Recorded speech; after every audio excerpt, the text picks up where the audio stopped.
Jack is famously known as a charming playboy. He treats every girlfriend well, giving them whatever they want. Except for marriage.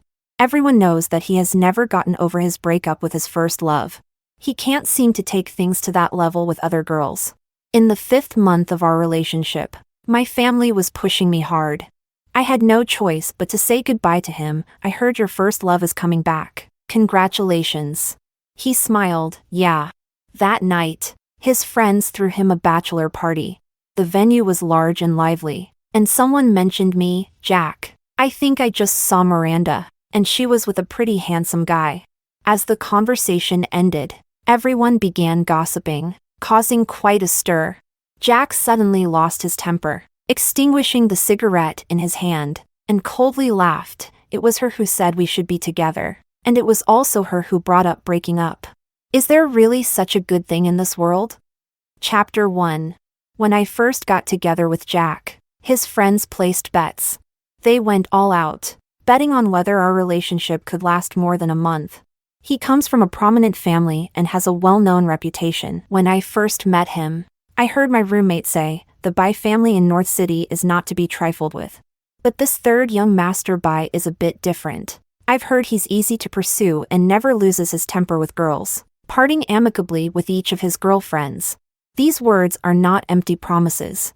But between us, there really isn't a notion of who is pursuing whom. At that time, I was still in my 2nd year of graduate school, working on a research project with my advisor, and I needed to find a rare English monograph that was already out of print. It was hard to come by. I posted many messages online, but they all fell into silence. Just when I thought there was no hope, someone finally replied, with a tone that was somewhat cynical yet quite serious. I think my old man has a copy. If you want it, contact me. Consider it a good deed. I immediately got in touch with him. After that, to thank him, we exchanged messages a couple more times, and we got along very well. In our last encounter, he stood under the streetlight, looking handsome, and seemingly recalling something. He raised an eyebrow and asked me, will we meet again in the future? In the future, as spring goes and autumn comes, year after year, will we meet again? The moonlight is cold, just the right time and scenery. If I were to say I haven't seen you, it would inevitably leave one feeling lost. By some strange twist of fate, I smiled, not wanting to show weakness, and asked him, I heard you were easy to pursue. Is that true? He looked at me and couldn't help but laugh. Then why don't you give it a try? When I was still inexperienced in the world, I met someone like that, carefree, composed, and strong, making one unconsciously want to get closer. Moreover, I had seen him a long time ago. I had just arrived in the city, and at the station, my wallet was stolen. I had nothing on me, and after filing the report, it started to rain, leaving me in a dire state, and I cried heavily. He drove by me, casually asking, where are you going? Can I give you a ride? Naturally, I didn't dare to get into his car. He remained calm and patiently persuaded me. I'm not a bad person. Trust me just this once. Don't cry, okay? I always wanted to thank him later, but we never met again. In this city with so many people, having a brief encounter and exchanging a few words is truly a rare thing. Not long after that day, we were together. When my roommate found out about this, she was quite surprised for a while, finally saying, dating someone like him should be pretty good, right? But I heard he never stays with any girlfriend for more than half a month. Let's just take it as living in the moment. I said, yes, living in the moment. Everyone has their naive moments. At that time, I thought that love was just about following one's heart. When I liked him, I didn't care about his past. I only wanted a future with him. But later I realized, that's not the case. Take that bet for example. Clearly Jack's girlfriends never lasted more than half a month. Why did his friends, those rich kids, bet on a month? A long time later, I finally understood that the extra half month was because I resembled his first love by 3 parts. Chapter 2. That wager. The loser took a large part of it. Because unexpectedly to everyone. My relationship with Jack is very good. It's quite different from those I had with him before. He rarely takes the initiative, but every day he comes to find me for lunch or dinner. There was a time when I was extremely busy, and he would wait for me at the school gate, waiting for more than half an hour. I felt embarrassed and pulled him to say I wanted to treat him to something nice, and he tugged at my sleeve, stifling a laugh. Your boyfriend wants to eat at the cafeteria. After saying that, he paused for a moment, seeking my opinion. Is that okay? Actually, I understood that he didn't want me to go back and forth, because before this, I had heard that when he was studying, he was quite precious and never ate at the cafeteria. The young master of the Bai family has the capital to be arrogant. We never broke up. Our relationship was surprisingly good. In the 3rd month of being together, he moved near my school. We spent more and more time together. He specially set up a cinema at home, and during our leisure time, we would snuggle on the sofa watching movies. He was actually not very interested in these, but I liked them every time. He would patiently accompany me from start to finish. When I encountered a movie I particularly liked, he would seriously take notes and write reviews. His grandfather is a very famous painter, and he learned a bit from him over the years, showing considerable skill. During those days, he would occasionally draw me. Among them, there is one that I remember vividly, a girl standing under a camphor tree, holding a stack of books, with delicate features and a bright smile. But I have always wanted to ask him, at that time when we had just met, how could I smile so radiantly when I was still so reserved? Later, there was a late night. That was our first time. My project encountered some problems, and after he learned about it, he patiently guided me, his fingers lightly tapping on my waist, his posture relaxed. Got it?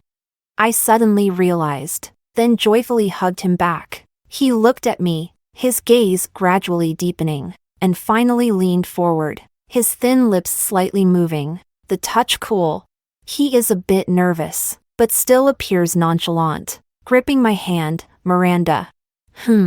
Halfway through, he lowered his voice, mentioning the painting, saying, when we first met, you were standing there, and I really wanted to capture that moment. I smiled, kissed his neck, and hinted, did you do the same with your previous girlfriends? Whispering softly in tenderness and intimacy, recounting the moments of our first encounter. He clicked his tongue, playfully pushing against me. You go ask, which one of us has gotten this far?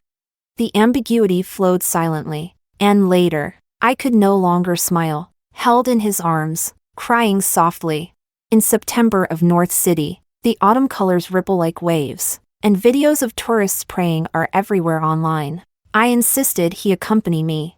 He stayed up several nights, finishing his work, and specially took a day off to be with me. On the winding mountain path, he held my hand as we walked over 100 stone steps, watching my every move, afraid I might stumble.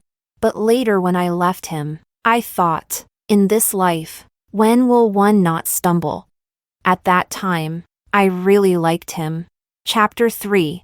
When did things start to become different? Perhaps it was when I saw that photo. That was the 5th month we were together. Jack has many friends, and for his birthday, everyone was eager to celebrate him. Preparations started more than 10 days in advance. I happened to be on vacation at that time, so I joined in the fun. As we interacted more, they never avoided chatting in front of me. Slowly, I realized that Jack actually took relationships seriously. He proposed earnestly, carefully selected rings, and chose the venue for the engagement. In the end, because of a small matter, the girl still felt that he didn't love her enough. After a big fight, both of them were exhausted. One left in anger, and the other didn't try to hold on, and just like that, they parted ways. They were almost married. At the end, someone showed me a photo, unreservedly saying, speaking of which, you and Susan are somewhat alike. Otherwise we wouldn't have started a gambling ring because of you. In the photo, Susan is smiling brightly. She is so similar to the girl standing under the camphor tree in that painting. When I first learned about this gambling ring, I thought they were boring. Now looking back, I realized that the truly foolish one was actually me. Everyone knows that he has never gotten over his breakup with his first love. He still pays attention to her dynamics. Every year on her birthday, he would specially send someone to deliver the most precious jewelry from afar. Whenever she encounters any difficulties, someone would quickly inform him. No matter what, he would make a trip and quietly help her resolve everything. Not letting her know, not contacting her, yet still unable to let go. Only I naively thought that I was truly different to him. In the end, someone joked, after Susan left, Jack has been dating girlfriends, but we all guessed that he does this just to force Susan to come back. After he finished speaking, everyone present laughed. Jack returned from his phone call, sat beside me, squeezed my palm, and chuckled softly. "What are you talking about? So happy." I looked at him, a chill spreading in my heart, and numbly said, "Talking about your first love." He was taken aback, unusually distracted, and in the end, he couldn't bring himself to say that name, only lightly replied, "What's there to mention?" This was the first time I had the thought of breaking up with him. In fact, I should thank his friends for not keeping me in the dark. Precisely because they disregarded my feelings and told me these things, I was able to wake up and see the situation clearly. Let me understand. I am just Jack's passerby, a means for him to love someone else. Chapter 4. After that day, I faintly felt that something had changed between Jack and me, but neither of us took the initiative to bring up Susan. He also had no intention of explaining anything to me. He became increasingly generous towards me, taking me to various auctions, and anything I glanced at would soon be presented to me. I forgot who said it. It is said that Jack treats every girlfriend well, and when breaking up, he is never stingy. Whatever the other person wants, he gives, whether it is money or resources. Payment received, goods delivered. The night before his birthday, someone sent me 2 transfer contracts, 1 set of villa, and 1 car. When I received them, my fingertips were cold, and then I trembled as I dialed his number. He picked up very quickly. I pretended to be nonchalant and asked him, "It's your birthday, and you're giving me such a big gift. Don't you think it's a loss?" "Loss? I like you and want to treat you well," he replied, his tone slightly rising with a hint of a smile. It was like a playful tease during a passionate moment. I pinched my palm, forcing myself to stay calm. These things are too precious. He hasn't spoken for a long time. I pressed my lips together, and tears fell silently. In the end, his tone paused slightly, and he casually said, "Miranda, don't overthink it. Go to bed early. I'll pick you up tomorrow night." Should I believe it? He does these things because he likes me, not because he wants to break up with me. Chapter 5. The next day, Jack came to pick me up as promised. As soon as we arrived, his phone rang. He stared at the string of numbers on the screen for a long time before letting go of my hand. "You go in first. I need to take a call." A person like him would actually have moments of hesitation. I said okay. After I went in, I casually found a place to sit down, and before long, someone came in from outside. "It's so cold outside. Jack is on the phone with someone?" Who else could it be? Susan? I just got close enough to hear a bit. "It seems she's coming back in a few days." Is that true? Then Jack must be over the moon. After waiting for so many years, things and people finally have a good outcome. No matter who it is, everyone should be happy. In the end, someone sighed. After all the twists and turns, the person beside Jack is still Susan. But at such times, when everyone is reminiscing about the past and feeling their deep emotions, I, as the official girlfriend, feel a bit superfluous, like an outsider. Jack, by the time he returned, they had already stopped discussing it. He pressed his lips together, his expression not looking good, faintly showing some irritation. When he saw me, he concealed those emotions again. He leaned closer, held my palm, and smiled. "Did you have fun? Let's cut the cake together later." I said okay. After cutting it, I will take the initiative to break up. Decent, thorough, and then we really won't see each other again. Chapter 6. In the end, I still couldn't accompany him to cut the cake. Because not long after he said that, someone outside brought in a gift. It was Susan who sent someone. It's a watch. It looks expensive. It's a brand that Jack usually uses. What a coincidence. The watch I gave was also a watch, but I couldn't afford that brand. I gave one that was within my budget and had decent value for money. The one I gave, Jack only glanced at it before having it put away. As for Susan's gift, he looked at it for a long time, long enough that his hand holding the strap turned pale from the pressure. His gaze was deep and somewhat complex. Finally, he raised his hand and put on the watch. So someone took a photo and posted it in their group, saying Susan has great taste. No wonder Jack has been thinking about her for so many years. I originally couldn't see, but there happened to be a girl next to me, who is Jack's cousin. She must have been too excited and didn't really pay attention to who was beside her, so she grabbed my hand and screamed, showing me her phone. Look, they really match well together. On the screen, Susan replied, as long as he likes it, you all keep an eye on him. Don't let him drink too much. Then someone started to cheer and clap. I was pushed to the back. I joined in the clapping. At the bottom of the gift box, there was a card with elegant handwriting that read, I wish to roam the world with you, not caring about the depth of the clouds and the seas. Jack was momentarily stunned. His hand holding the card froze. Then, somehow, it seemed he remembered something, and his expression suddenly became flustered. He looked up and scanned the surroundings, and finally, his gaze fixed on me through the crowd. I smiled calmly and mouthed to him, Happy birthday. Only then did he seem to breathe a sigh of relief, but he didn't call me to cut the cake with him anymore.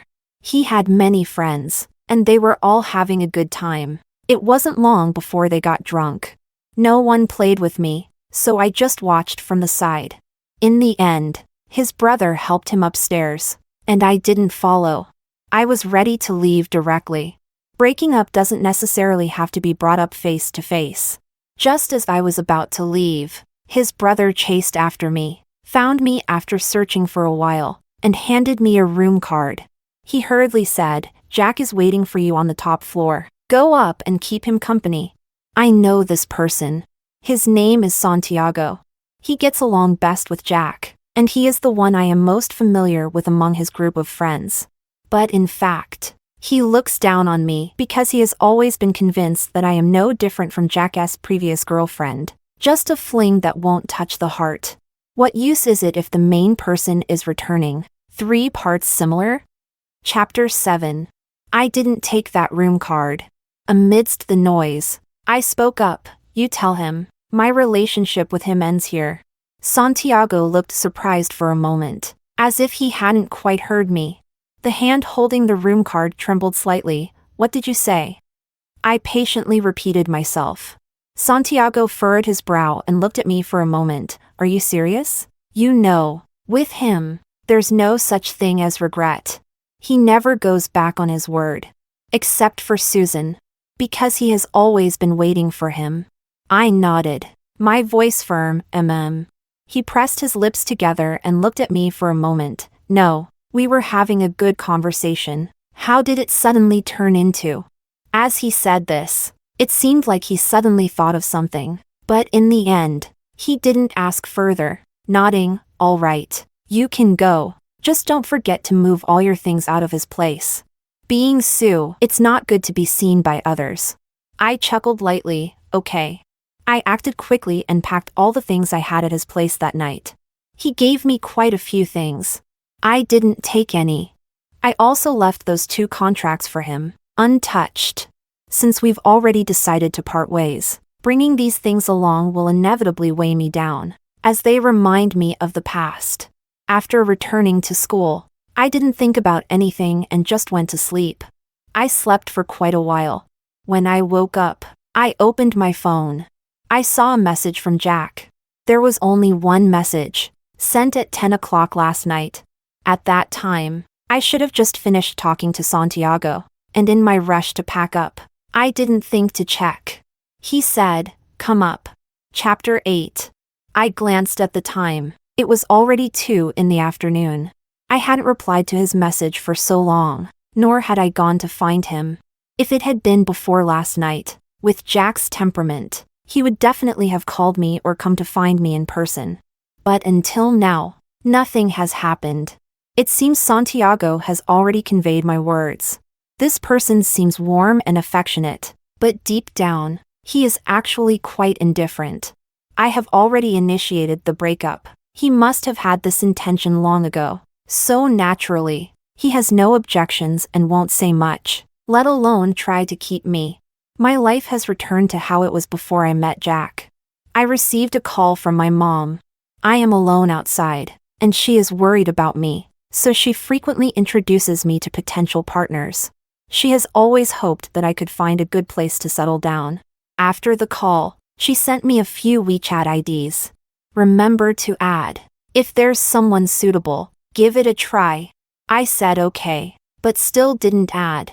My roommate sighed and advised me, why bother? Jack is the kind of person who might quickly find someone new. You should continue on your own path. Shouldn't you? I said it's not because of him. I just feel that if I rush into the next relationship because of the dissatisfaction from the last one, it's irresponsible to myself. I won't always meet the wrong people. I will eventually get married. I will eventually fall in love with someone. But I think, at least not now. When I was 18, I had just started college, and it was hard to meet someone again, but now it seems quite easy. After the breakup, I thought that I would never see Jack again. But it was just so coincidental. I was out shopping with friends, and as we were leaving the mall, I happened to run into Jack and his group. He was dressed very formally, as if he had just come from some kind of gala, in a suit and tie, with a faint scent of woody perfume lingering around him. It wasn't the same brand as before. In that moment of eye contact, he calmly smiled at me, nodded slightly, and then looked away to continue talking to the person next to him. I suddenly felt a sense of relief. So this is what a peaceful breakup looks like. He does this with everyone. No arguments, no accusations, and certainly no grudges. When we meet again, we are still friends. We just brushed past each other like that. As I crossed to the other side of the street, I suddenly received a phone call. It was Jack calling. I was wearing a coat, adjusted the scarf around my neck, and in the cold wind, I hung up his call. But within 2 minutes, he called again. I didn't answer, and he kept calling. Finally, I answered and shouted, "Mr. Bye." There was silence on the other end. After a long pause, just as I was about to hang up, I heard him say, "Look up." Chapter 9. Across the street, I looked at the man on the other side. I couldn't see his eyebrows or eyes clearly, nor could I tell what expression he had on his face at that moment. He had his hands in his pockets, gazing back at me. I asked, "What do you want to say?" His voice was a bit hoarse, and after a moment, he spoke, "Why?" I thought for a while and replied, "Why did I break up with you?" He made a sound of acknowledgement. I felt a bit confused. A person as smart as he was, someone who had people around him who understood things clearly, yet he still had to ask, "Why?" I didn't want to get entangled in this with him, so I casually replied, "My family wants me to get married, and they're pushing me hard." His voice paused slightly, and after a few seconds, he retorted, "Just because of this?" I sighed. Yeah. He seemed to be pondering something, hesitated for a moment, and then spoke again. "Can I talk to you about?" I interrupted him, too lazy to say more. "I already have someone I'm going to marry. I heard your first love is coming back too. Congratulations." He fell silent for a moment, and the sound of a lighter igniting came from his side. After a moment, he smiled slightly. "Yeah." After saying that, he asked again, as if searching for conversation, "The things I gave you, you didn't take any of them. Do you not like them? What do you like? I can have someone send them to you again." I sighed and said, "No need. Let's not contact each other anymore. Let's part on good terms. Goodbye." After saying that, I hung up the phone directly, without looking at him again, and turned to leave. On the way back, I conveniently blocked all his contact methods. Chapter 10. That afternoon, we went out to eat with our mentor. Halfway through the meal, he suddenly received a phone call. I'm going out to pick someone up. He's your senior, just returned from abroad, and happens to be eating nearby. Before long, the door to the private room was pushed open. I looked up and saw the person outside the door. He stood tall and imposing, with his sleeves rolled up, greeting us. People nearby have already started whispering, "It's Eric. He actually returned to the country." I've heard he's quite impressive. At such a young age he's already famous both inside and outside, has won many awards, and is a favored student of his mentor. Not to mention, he's really handsome. The atmosphere in the private room was quite nice. I laughed along for a while, and for some reason, I felt he looked a bit familiar. After he left, it wasn't long before my phone on the table vibrated. The screen showed that I received a WeChat message. "Sue, don't you remember me?" It's strange, I didn't save his contact, but I just remembered. At that time, I had just graduated from university and went to a concert with friends. When it ended, our group came out but got separated by the crowd. I was in a hurry to find someone, and when I turned around, I accidentally bumped into someone and twisted my ankle. That person helped me up and said in a deep voice, "Don't move." He took me to the hospital and even covered my medical expenses. I felt embarrassed. It was clearly my own fault. Yet I made someone else go through all this trouble with me. Therefore, when I came out of the hospital, I asked him for his contact information. After transferring the money to him, I subconsciously said, "There are quite a few kind-hearted people in North City, and they all look pretty good." He asked back, "Oh, are there other kind-hearted people?" I replied, "Yes," but I never encountered him again after that. The man pondered for a moment. "I know many people. Perhaps I can help you look for him." But I thought for a long time and didn't know how to describe Jack. And in the end, I gave up. He smiled, his demeanor calm and composed, with a gentle restraint. "Well then, I hope that the next time we meet, you can achieve what you wish for." I chatted with Eric for a few moments on WeChat. When the topic came to an end, I thought for a moment and asked him, "Do you have time tonight? I'd like to treat you to dinner as a thank you." He said he did. We quickly settled on a time and place. Chapter 11. After dinner, Eric insisted on driving me back to school, just like he had to personally take me to the hospital back then. We stood at the roadside in a stalemate for a while when someone walked by. I heard their voices. "What's going on? Susan was supposed to come back tomorrow, right? Why does Jack still have time to throw a bachelor party here?" I'm not sure about that, but I heard that Jack is in a terrible mood today, and everyone wants to cheer him up. No wonder. He hasn't smiled at all in the private room just now. They should have just come out to buy something and are ready to head back after. One of them should have recognized me, as he turned back and looked at me and Eric several times. It turns out Susan is coming back tomorrow. That's great. Eric looked at me for a moment and suddenly asked, "By the way, have you found that person yet?" I said yes. He paused slightly, nodded, and said, "Congratulations." I didn't say much more. In the end, I couldn't resist him and let him take me back. But not long after I got to the dorm, I received a phone call. No notes. It's a local number from North City. I didn't think much of it and just answered. On the other end of the line was Santiago. His voice was low, tinged with a hint of pleading. "Miranda, where are you right now? I'm in a bit of trouble. Can you come over?" I didn't quite understand. Is there something in North City that you can't handle? Don't call me. I want to sleep. He hesitated, and finally, gritting his teeth, he started to confide in me. "It's Jack. On his birthday. Didn't you ask me to tell him about the breakup?"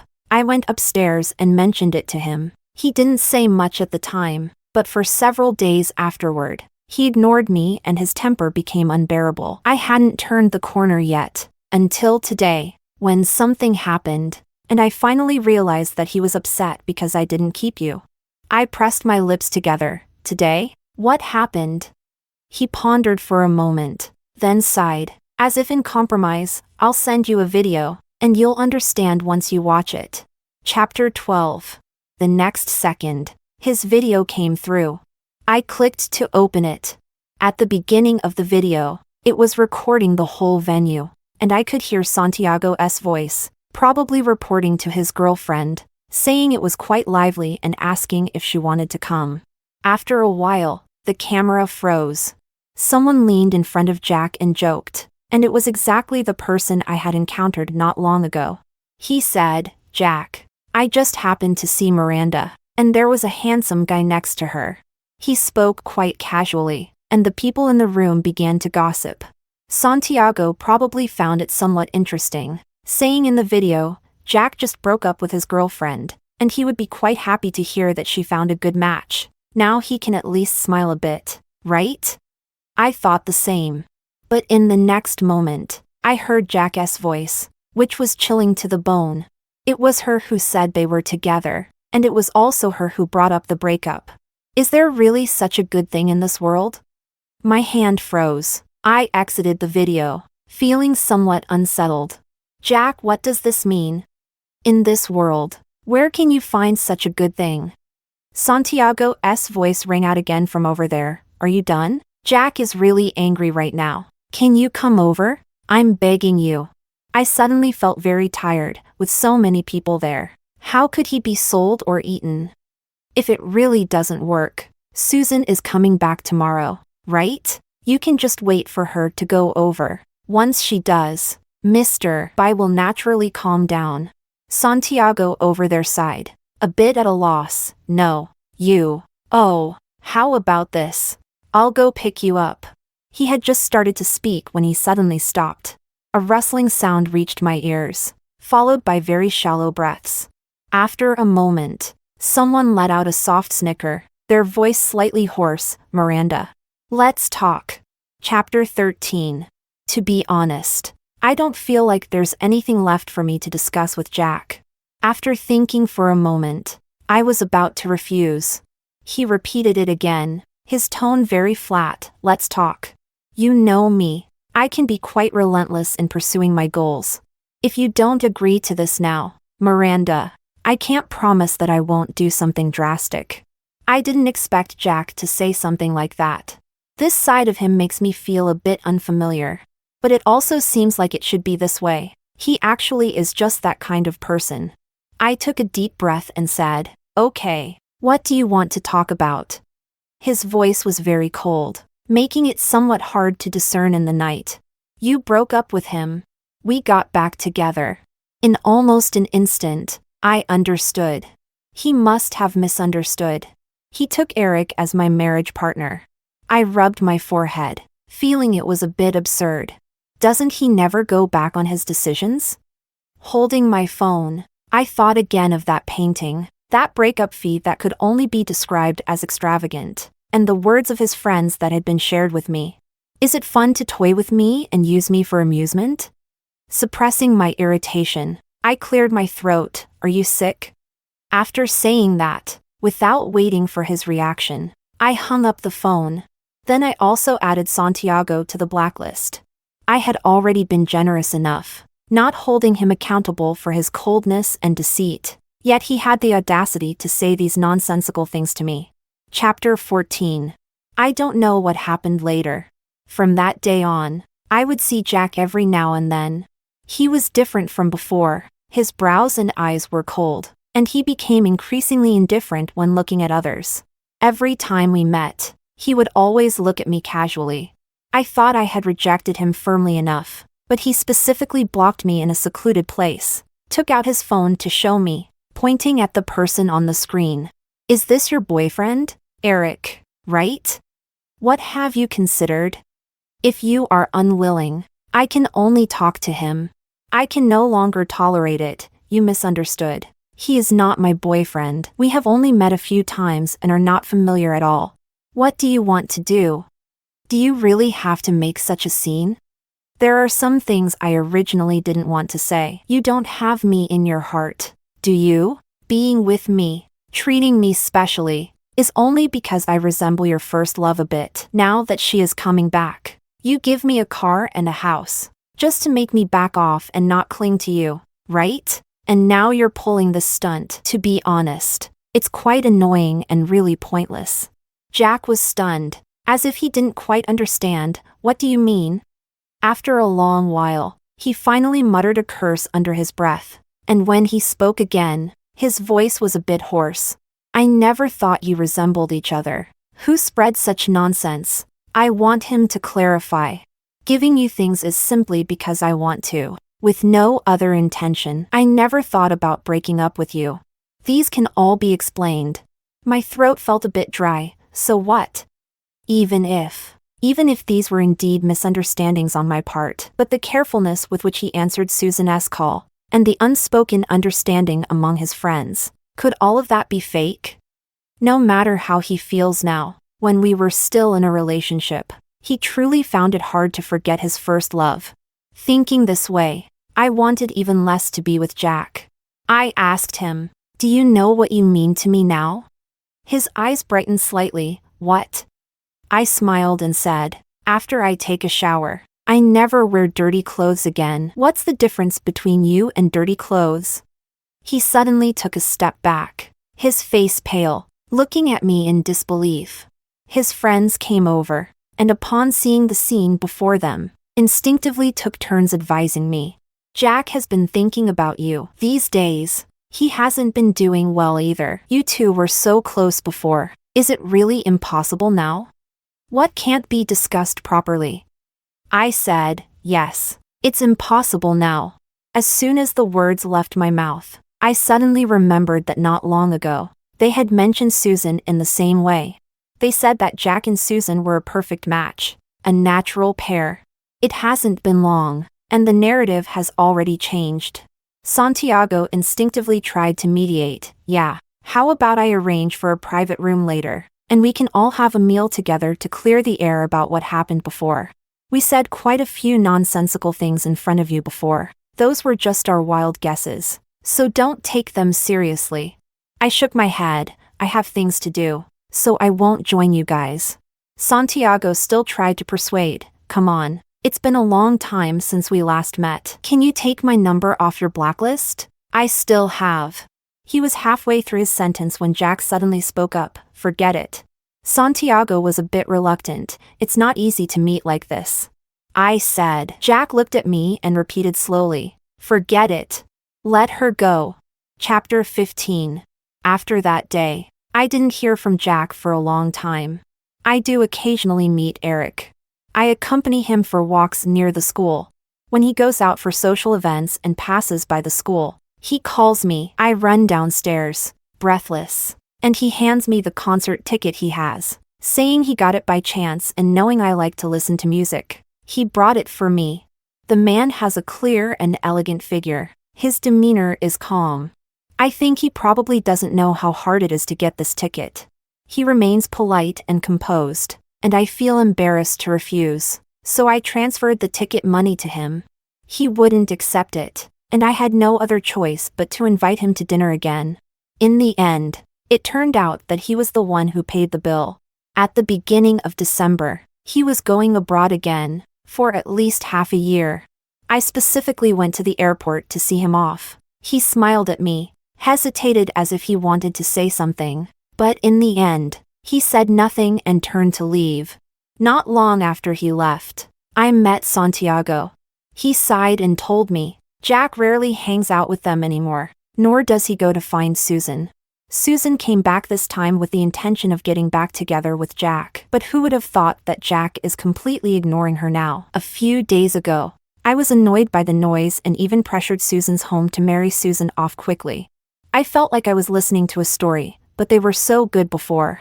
Who knows? Matters of the heart are unpredictable, and Susan has been following Jack around since they were kids. Even if there wasn't love during those years, taking care of him was the least she could do. I smiled slightly and made no comment. In fact, I have never told anyone. On Jack's birthday, After he put on that watch, I even received a phone call. It was Susan who called. You are Jack's current girlfriend, right? I heard he treats you very differently, but you should also know that we were almost getting married back then. And over the years, we have never forgotten each other. I glanced at the man not far away, laughing and chatting. The tears on my face had long been blown dry by the wind, and I would no longer shed tears for him. I said, then I wish you both endless love. But it seems my blessing fell flat now. Chapter 16. It's quite funny when you think about it. I never expected that the next time I would hear Jack's name would be from a junior of mine. She didn't know where she had seen Jack once, but she found out that I had previously dated him, and specifically sought me out to ask how to pursue by that third young master. I heard that after he broke up with you, he hasn't dated anyone else. Senior, can you teach me how you managed to win him over? At that time, I was busy. Isn't it said that he's easy to pursue? Just create some coincidences and meet a few more times. She replied, I understand now. Soon, I forgot about this matter. But not long after, she found me again, crying heart-wrenchingly. He's not easy to pursue at all. For the past half month, I've been trying every day to get his attention, but he hasn't given me a single good look. Today, he even told me to get lost. I was a bit surprised. Did you say something? Or did you do something? Otherwise, with Jack's temper, he shouldn't have said something like that. She stopped crying and said aggrievedly, it's nothing. I just mentioned you, saying that everything I've done is taught by you. I broke up with Jack, and it got pretty tense. It's normal that he doesn't want to hear my name. That night, I was just about to go to sleep. But suddenly, the phone screen lit up. It was a text message from an unknown number. The familiar tone was very cold, yet still carried a hint of cynicism. If you dare to teach others how to pursue me, just try it. I pondered for a moment and typed, sorry, I won't do it anymore. It became quiet over there. No more messages came through. Chapter 17. The days that followed passed quickly. In the blink of an eye, it was the end of the year. I carried my luggage downstairs, exited the school gate, and saw a familiar car. Jack leaned against the car door and saw me. Let's go. I'll give you a ride. I suddenly remembered the first time I met him. He asked me the same way, where to? I'll give you a ride. We walked together for a while. And now, it has already come to an end. I was just about to refuse when the window behind him suddenly rolled down. The girl smiled brightly and waved at me. Senior, come on, let's go together. Saying this, she got down and pulled me into the car. The ride was very quiet all the way. Until we arrived at the airport, Jack helped me take my things out of the car. I said thank you. He nodded. There was nothing else. Not long after I got home, the junior's call came in. Don't get me wrong, Senior. He didn't come specifically to pick me up. I just happened to see him and guessed he might want to give you a ride, so I volunteered to help. I was momentarily stunned. Just now, I really thought they were together. It's fine. You don't need to explain to me. We haven't been in a relationship for a long time. The junior sighed. What a pity. What's so regrettable about it? She doesn't know that I felt the same way back then, hearing many people say in front of me, Jack missed his first love. What a pity. On New Year's Eve, it snowed heavily. After finishing the New Year's Eve dinner, I sat on the sofa and chatted with Eric for a while. After he left, during the holidays, we would occasionally get in touch and wish each other well. My cousin suddenly leaned against the window, looking outside and shouted, I've seen that car online. There are hardly any in the world. I can't believe I'm seeing the real thing here. I didn't pay attention. Then you should take a closer look. The next day, I received a call from Jack's friend. Miranda, have you seen Jack? It's the new year, and he's not home. We can't reach him. He has never done this before. We are all quite worried.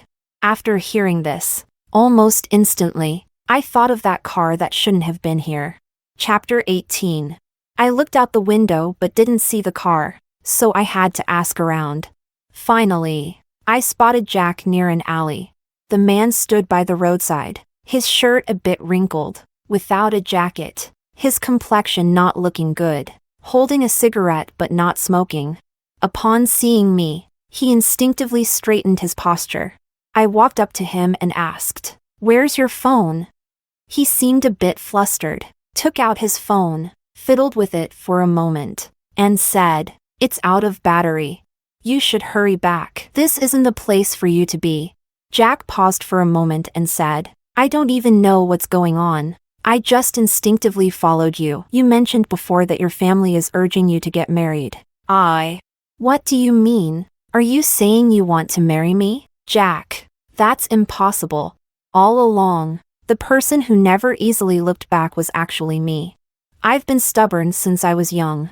Once you are determined to do something, you must see it through. Letting go of someone is the same. He quietly looked at me, and the corners of his eyes suddenly turned red. After a long while, he casually shrugged, smiled, and said to me, "Miranda, I'm hungry, and I didn't bring any money." I treated him to a bowl of noodles. 18 yuan, not much meat, lots of vegetables. Steam rising, we sat across from each other, our faces blurred. He ate very slowly, but he still finished.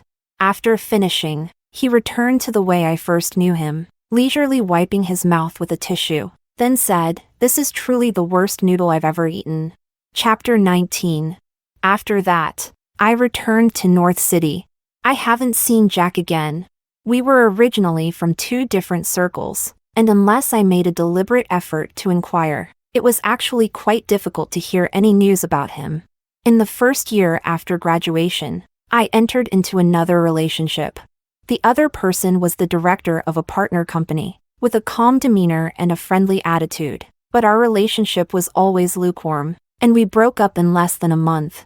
In the spring of the second year, it rained in North City. I came out of the company and ran into Eric. He was still carrying a suitcase in his left hand, looking travel-worn as he stood in front of me, smiling and saying, "Long time no see. This autumn, we got together." He goes with me to do all the things I like. His friends all call me sister-in-law, and they all support me in everything.